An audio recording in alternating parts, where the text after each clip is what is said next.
வணக்கம்மா. இந்த வீடியோலாம் ரொம்ப நாளா ஆச்சுமா எடுத்து. பசங்களுக்கு நிறைய வேலை இருக்கு வீட்டில், அதனால போட முடியல.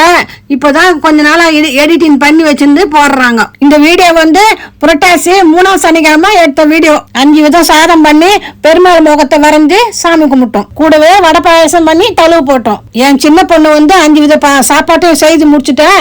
என் பெரிய பொண்ணு வடை பாயசம் செய்து பெருமாள் முகத்தை வரைஞ்சி சாமி கும்பிட்டோம். பெருமாள் முகத்தை வரையறதுக்கு ஒரு 20 நிமிஷத்துக்கு ஆகி போச்சு. நிமிஷம் நேரம் சாமி கும்பிட்டு கடகன்னு சாப்பிட்டு முடிச்சிடும். அதை செய்யறதுக்கு ரொம்ப லேட்டு. நிறைய கோவில்ல பெருமாளை பழத்தாலே அலங்கரிக்கிறாங்க. அவ்வளோ அருமையா இருக்கு.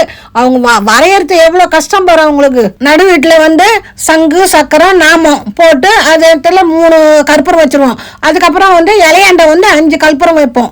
அது மாதிரிதான் எங்க பழக்கம். பெருமாள் முகம் எப்படி இருக்குன்னு கமெண்ட்ஸ்ல சொல்லுங்க. எல்லா சாப்பாட்டுலயும் கொஞ்சம் கொஞ்சம் எடுத்து தழுவை எடுத்து வச்சு தட்டுல எடுத்து வச்சு காக்கா கெட்டுன்னு வச்சுட்டு அதுக்கப்புறம் நாங்க சாப்பிட்டு முடிச்சோம். பக்கத்திலேயே பெருமாள் கோயில் அனுமன் கோயில் இருக்கு.